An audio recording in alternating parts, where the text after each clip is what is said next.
So what renews my season, నా జీవితంలో నా కాలమును నూతన పరిచేది ఏంటంటే, నేను పొందుకొనిన వాగ్దాన రూపమగు వాక్యము, the word of the promise. అందరం చెప్దాం, the word of the promise. దేవుడు నీకు ఒక వాగ్దానం ఇస్తే, నేను చెప్తున్నాను, దేవుడు నీకు ఒక మాట ఇస్తే, ఆ వాగ్దానములో ఉన్న ఒక శక్తి ఏంటంటే, ఆ వాగ్దానము నువ్వు అంగీకరించి హృదయం ముందు స్థిరపరచుకున్నప్పుడు ఆ వాగ్దానము నీ కాలమును నూతన పరుస్తుంది. హల్లెలూయా, కమ్ ఆన్ లౌడ్ హల్లెలూయా. చాలామంది మనం వాగ్దానాన్ని కేవలం ఒక చిన్న మాటగా తీసుకొని వదిలేస్తాం, లేదంటే క్యాలెండర్లో ఎక్కడో తగిలించుకుంటాం, ఇంటి దగ్గర ఎక్కడో తగిలించుకుంటాం. మీకు అర్థం కావట్లేదు, దేవుడు మీకు ఇచ్చిన వాగ్దానం అది మీ భవిష్యత్తు. దేవుడు మీకు ఇచ్చిన వాగ్దానము, మీరు ఆ వాగ్దానం ఎట్లాగా, యోబు మాట్లాడుతూ అన్నాడు, నీవు నాకు ఇచ్చిన మాటలు నా యొక్క ఆహారము కంటే ఎక్కువగా నేను ఎంచుకున్నాను అన్నాడు. I have considered your words more than my necessary food. నా ఆహారము కంటే నీ వాక్యములనే నేను ఎక్కువగా ఎంచుకున్నాను నాయన. సో నెంబర్ 1, నీ జీవితంలో నీ కాలమును నూతన పరిచేది వాగ్దాన రూపమగు వాక్యము, the word of the promise. వాగ్దానమును పొందుకున్నావా? పొందుకోవటానికి చాలా పొందుకొని ఉంటుంటాం మనం. Have you received that word?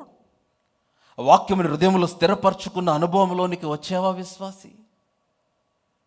అడుగు మొద్దు చీకిపోయి, మంటిలో పాతదైపోయి, దాని వేరు పాతదైపోయి, నరకబడిన చెట్టుకి నీరు వాసన తగిలితే అది మరలా చిగిర్చి లేత కొమ్మలు, లేత మొక్క వలె అది కొమ్మలు వేస్తూ ఉంది. హల్లెలూయా. అదే చెప్తున్నాను, that is the word of God. అదే వాక్యము. ఈ వాక్యం అనే జలము, వాక్యం అనే జీవ జలము, ఈ వాక్యం అనే ఊట. నేను చెప్తున్నాను, just at the scent of this waters, నేను చెప్తున్నాను, ఈ వాక్య వాసనకే నీ జీవితం మరలా చిగురించగలుగుతుంది. మాట అర్థమవుతుందా? చాలామంది దేవుని వాక్యాన్ని చాలా లైట్గా తీసుకుంటారు. అబ్రహాము శారమ్మకి మంచి డిస్కషన్ వచ్చింది హాగర్ విషయంలో. హాగర్ని పంపించేయాలని శారమ్మ చెప్పింది. ప్రభు దగ్గరికి వెళ్ళి ప్రార్థన చేసి, దేవుడు అన్నాడు, నీ భార్య అయిన శారమ్మ మాట వినన్నాడు. You all know the scriptures. మీకు ఆ వచనాలు తెలుసా? నేను నమ్ముతున్నాను, తెలుసా? ఫస్ట్ సర్వీస్లో చూపించాను ఆ వచనాలన్నీ. అప్పుడు ఉదయకాలంలో లేచిన అసలు అబ్రహాము విధేయతకి పిచ్చెక్కి పోద్ది. ఏది చెప్పని దేవుడు ఆలోచించకుండా, దాంట్లో రిస్క్ ఆలోచించడు, దాంట్లో వచ్చే బెనిఫిట్స్ అసలు ఏమి ఆలోచించాడు. అంతే, దేవుడు చెప్పాడా చేసేస్తాను అంతే. When God asks you a question, listen to me. దేవుడు ఒక వ్యక్తితో మాట్లాడినప్పుడు దేవుడు తన స్థాయిలో నుంచే మాట్లాడతాడు. ఆయన పరిధి ఏంటంటే, ఇట్స్ రెల్మ్ ఆఫ్ ఆన్సర్స్. జవాబులు కలిగిన పరిధిలో నుంచి మాట్లాడతాడు ఆయన. హల్లెలూయా. నీ సమస్య ఎంత ఘోరమైనా, ఎంత సందేహమైనా, ఎంత భయముతో కూడినదైనా, దేవుడు నీ పరిస్థితిని బట్టి, నీ కలిగిన భయమును బట్టి, నీకు రాని సమాధానమును బట్టి మాట్లాడాడు ఆయన. ఎందుకని? He is a God who dwell in the realm of answers. అందుకని చెప్తున్నాను, పరలోకములో జరుగుచున్నవన్నీ నీ జీవితంలో జరుగుటకు నిర్ణయించబడినవి. I'll repeat what I said. Everything that is happening in heaven is intended to happen in your life. పరలోకములో జరుగుచున్నవన్నీ, నేను ఈ మాట పట్టుకోవాలి, పరలోకములో జరుగుచున్నవన్నీ నీ జీవితంలో జరుగుటకు నిర్ణయించబడినవి. అందుకని శిష్యులు వచ్చి ప్రార్థన చేయటం మాకు నేర్పించంటే, పరలోకమందున్న మా తండ్రి చెప్పాలి, రాజ్యము వచ్చునుగాక, నీ నామం పరిశుద్ధపరచబడునుగాక, నీ రాజ్యం వచ్చునుగాక. తర్వాత మాట, పరలోకమందు నీ చిత్తం ఎలాగో భూమి మీద అలాగ నెరవేర్చబడునుగాక. ఎందుకని? God intended everything that's happening in heaven to happen in the lives of people. Now the problem, why you are crying? Because you are not seeing. 2026 జూలైలో నీకు సమస్య వస్తుందని ముందే తెలుసు ఆయన. దాని కొరకు ముందే పరిష్కారం సిద్ధపరిచాడు. ఆగస్టులో వస్తుందని ముందే స్థిరపరిచాడు ఆయన. సెప్టెంబర్లో కూడా ఏదో రాబోతుందని నీకు ముందే జవాబును సిద్ధపరిచాడు. కమాన్. సో కాబట్టి హాగరు రాకముందే కరెక్ట్గా ఇక్కడికి వచ్చే టైంకి అమ్మాయి దగ్గర నీళ్ళు అయిపోతే, కొడుకు ఆమె చచ్చిపోయే పరిస్థితి వస్తుందని ఆమె రాకముందే ఆమె కొరకు ఒక ఓటును సిద్ధపరిచాడు. ఎందుకని? My God is a good God. Come on, hallelujah. నా దేవుడు మంచి దేవుడు. సో ఆమె రాకముందే అక్కడ ఓటును తెరిచి ఉంచాడు. ఇప్పుడు ఆమె వచ్చింది, ఆ ఓట ఎదురు కూర్చొని నీళ్ళ కోసం ఏడుస్తుంది. ఎంత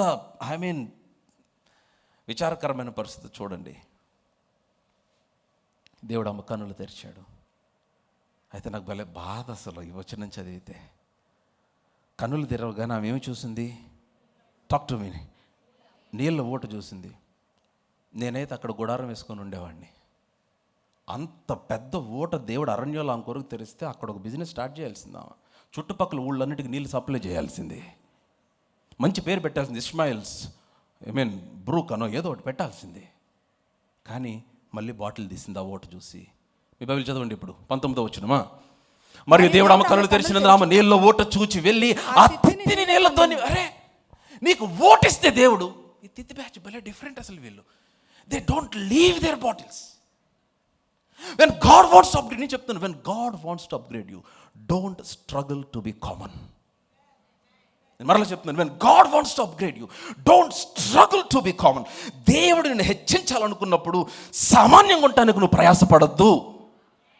నా మాటలు అర్థమైనాయా లేదా? ఇంత పెద్ద ఓటు చూసి మొత్తం నోరు దాంట్లో పెట్టి నీళ్ళు తాగేసి, కొడుకుని అక్కడ పెట్టి నీళ్ళు తాగేసి మళ్ళీ బాటిల్ తీసి, ఆ బాటిల్ అక్కడ వాక్యలు రాయబడింది, బాటిల్ నీళ్ళు నింపుకొని వెళ్ళిపోయింది. బాటిల్ వదలరు కొంతమంది భలే డిఫరెంట్. నానా పెద్దలు తీసుకుందాం నాన్న, ఇల్లు చిన్నదైపోయింది కదా, కొంచెం పెద్దలు తీసుకొని అక్కడ కట్టిస్తాను, నువ్వు అమ్మ చక్కగా ఉండొచ్చు అంటే, వద్దురా నాకు.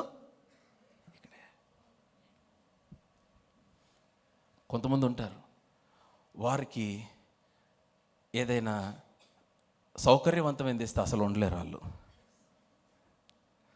అవునా కదా? అదే ఆ చిన్న గదిలో ఉండాలి, అదే మంచం, దాని కింద ఇంకోటి వేసుకొని అట్లా. నేను చెప్పి nothing wrong, but I'm telling you, when God wants to upgrade you, don't struggle to be common. ఆ ఓటను చూసినప్పుడు, దేవుడు నీతో మాట్లాడినప్పుడు, జనముల ఐశ్వర్యం ఎద్దుకు వస్తుందని ఆయన చెప్పినప్పుడు, రాజులను ఎద్దుకు నువ్వు ఉదయకాంతకు వస్తారని ఆయన చెప్పినప్పుడు, you need to take that word and say amen. నువ్వు దాన్ని గట్టిగా ఆమేన్ చెప్పి ఆ వాక్యం నువ్వు నమ్మటం ఆరంభించాలి. వారిలో ఒంటరైన వాడు 1000 మంది తగినట్టు ఆ మాట పట్టుకొని నేను గుంటూరు వచ్చి 2016 సంవత్సరంలో. గత 50 సంవత్సరాలుగా మా నాన్నగారు సేవకుడు కుటుంబంలోనే పుట్టి పెరిగా, పరిచయం చూస్తూ పెరిగా. 2013 నుంచి టీవీలో వాక్యం చెప్పడం ఆరంభించా. కానీ 2008 నుంచి నేను టీవీలో వాక్యం చెప్పడం ఆరంభించాను ఆరాధనలో. 2016లో ఎప్పుడైతే దేవుడు నన్ను గుంటూరు తీసుకొచ్చి ఇక్కడ చర్చ ఆరంభించాలన్నప్పుడు, నేను ఇక్కడికి వచ్చినప్పుడు ఈ మాటే పట్టుకున్న, వారిలో ఒంటరైన వాడు దేవుని కృపను బట్టి అది నెరవేర్చబడింది. హల్లెలూయా, కమ్ ఆన్, హల్లెలూయా. ఆ నెక్స్ట్ పార్ట్ నెరవేర్చబడే ప్రాసెస్లో ఉన్నాం. ఎన్నిక లేని వాడు బలమైన జనమగును. Amen, hallelujah. మీకు నచ్చకపోయిన నెహెమ్యా, David is a mighty nation.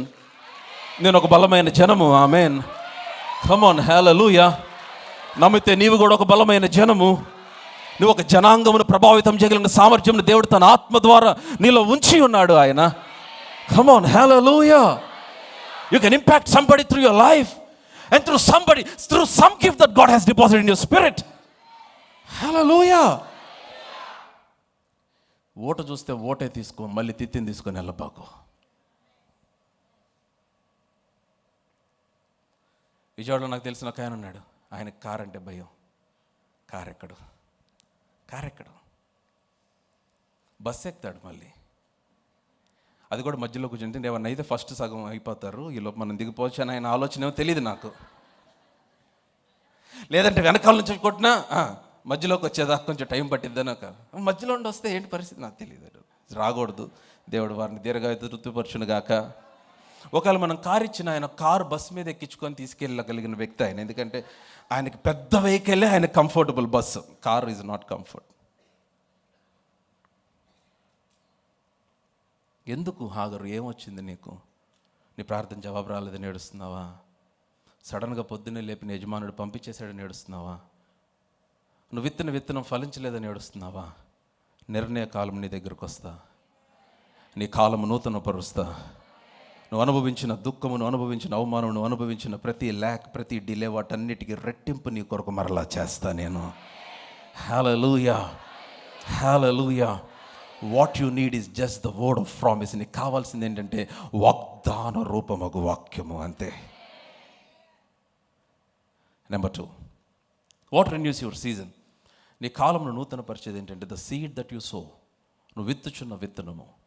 I strongly believe in sowing and reaping. ఎవరికి నచ్చినా నచ్చకపోయినా నేను చెప్తున్నా, ఫెయిత్ సెంటర్ సంఘం అంతటిని ఇది నేర్పిస్తూనే వచ్చాను.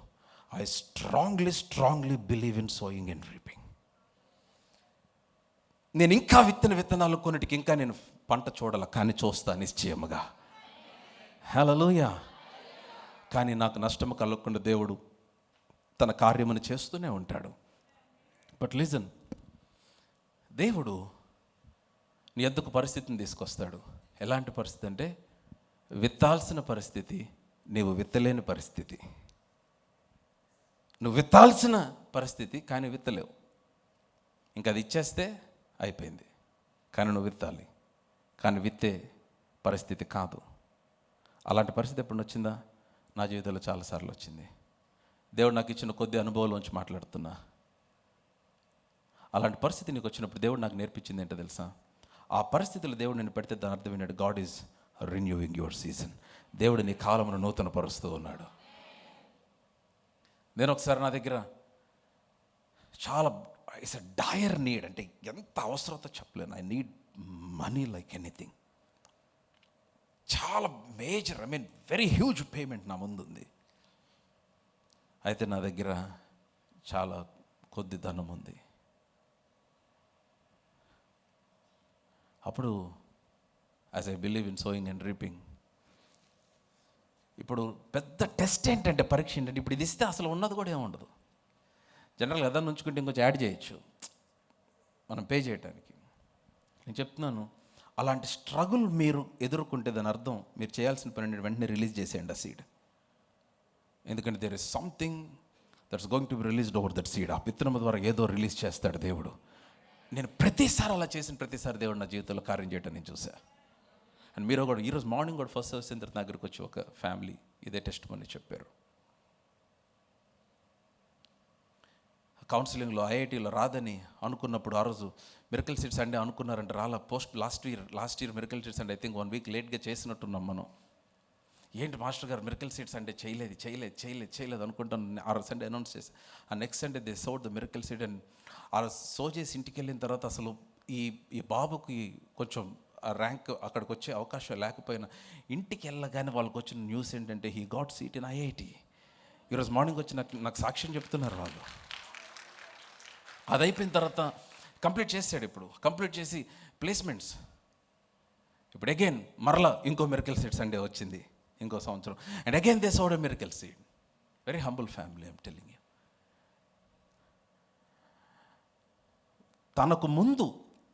తన ముందు వరకు ఈరోజు మార్నింగ్ చెప్తున్నారు వాళ్ళ సాక్ష్యం.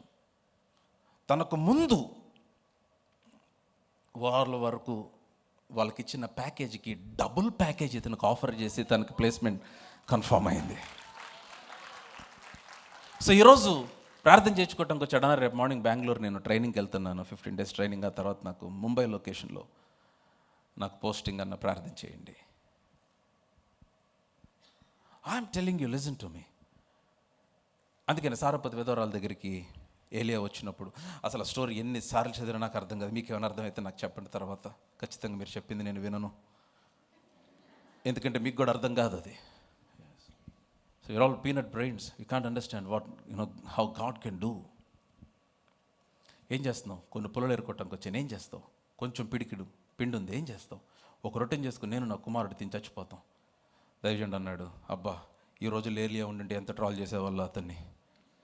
ఏలియా అన్నాడు, దాంట్లో మొదటి అప్పం తీసుకొచ్చి నాకు అన్నాడు. And look at that lady, ఆమె విధేయత చూడండి. ఇంటికి వెళ్ళి మొదటి అప్పం తీసుకొని వచ్చింది. ఏలియా తిన్నాడో లేదో వాక్యంలో లేదు. సేవకులు నీకు వాక్యం చెప్పేది తినటానికి కాదు, అర్థం చేసుకోవాలి. When they tell you to so, when they tell you to pay your tithes, is not that. No, సేవకుడు తింటాను కదా, గాడ్ ఈజ్ దేర్ ప్రొవైడర్.